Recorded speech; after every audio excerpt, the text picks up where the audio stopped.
ആദ്യമായിട്ട് തന്നെ ഇവിടെ കടന്നു വരുന്നത് ഞങ്ങൾ ജൂണിൽ അവധിക്ക് വന്നിട്ട് തിരിച്ചു പോകുന്നതിന് മുമ്പാണ്. എൻ്റെ വൈഫ് പോകുന്നതിനിടെ ഏതാനും ദിവസങ്ങൾക്ക് മുമ്പ് എന്നോട് മാതാവ് വെളിപ്പെടുത്തിയതുപോലെ എന്നോട് പറഞ്ഞു, നമുക്ക് ഇവിടെ നിന്ന് വരാം, നമുക്ക് പ്രാർത്ഥിക്കാം, ജീവിതത്തിലെ വിഷയങ്ങൾ സമർപ്പിക്കാമെന്ന് പറഞ്ഞപ്പോൾ ജോമോൾ സിസ്റ്ററുടെ ധ്യാനത്തിൽ പറയാറുള്ളത് പോലെ എല്ലാം ജീവിതത്തിൽ നഷ്ടപ്പെട്ട് യാതൊരു മെറിറ്റെല്ലാം കൈവിട്ട് വട്ടപൂജ്യമായിരിക്കുന്ന അവസരത്തിൽ ഒരു പിടിവള്ളി എന്ന പോലെ പിടിച്ചു കയറി വന്നതാണ് ഈ പുണ്യഭൂമിയിലേക്ക്.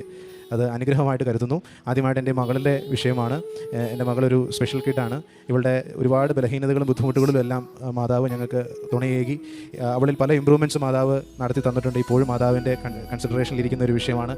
അവളുടെ ഈ മോക്ക് ഇതുവരെ തന്നിട്ടുള്ള എല്ലാ ഇമ്പ്രൂവ്മെൻറ്റ്സിനും അമ്മ മാതാവിനും തിരുക്കുമാരനും കോടാനുകൂടി നന്ദി പറയുന്നു. രണ്ടാമതായിട്ട് ഞങ്ങളുടെ ഒരു സ്ഥലക്കച്ചവടത്തിൻ്റെ കാര്യമായിട്ട് പറയാനുള്ളത്. ഒട്ടനവധി വർഷങ്ങളായിട്ട് നമുക്ക് വിൽക്കാൻ സാധിക്കാത്ത ഒരു സ്ഥലം ഞാൻ എൻ്റെ ഉടമ്പടിയിൽ പോലും വെച്ചിട്ടില്ലാത്ത വിഷയങ്ങളാണ്. കാരണം അതിനേക്കാളും കൂടുതലായിട്ട് നമുക്ക് 60 വിഷയങ്ങൾക്ക് മുകളിൽ നമുക്ക് എല്ലാവർക്കും ഉണ്ട്. അപ്പോൾ അത് വെച്ച് ഞാൻ ഉടമ്പടി എടുത്ത് ഇവിടുന്ന് മടങ്ങി ഏതാനും മാസങ്ങൾക്കാവും ഞങ്ങൾ പോലും വിചാരിക്കാത്ത ഒരാൾ, ഞങ്ങളുടെ സ്ഥലത്തിൻ്റെ തൊട്ടടുത്ത് തന്നെ ഒരാൾ എൻ്റെ ഫാദറിനെ വിളിച്ച് പറയുകയുണ്ടായി, ഞങ്ങൾക്ക് ഈ സ്ഥലം മേടിക്കാൻ താല്പര്യമുണ്ട്. ഞങ്ങൾ വേറെ ഒരു ബയേഴ്സിനെ അപ്രോച്ച് ചെയ്തിട്ടില്ല. നമ്മൾ ആരോടും പറയാതെ തന്നെ യാതൊരു സംശയങ്ങളും ബുദ്ധിമുട്ടുകളൊന്നും കൂടാതെ നമ്മൾ പറഞ്ഞ വിലയിൽ തന്നെ ഏറ്റവും സ്മൂത്തായിട്ട് രീതിയിൽ ആ ട്രാൻസാക്ഷൻ മാതാവ് നടത്തി തന്നു. അതിന് അമ്മ മാതാവിനും തിരുക്കുമാരനും കോടാനുകൂടി മഹത്വം അറിയിക്കുകയാണ്.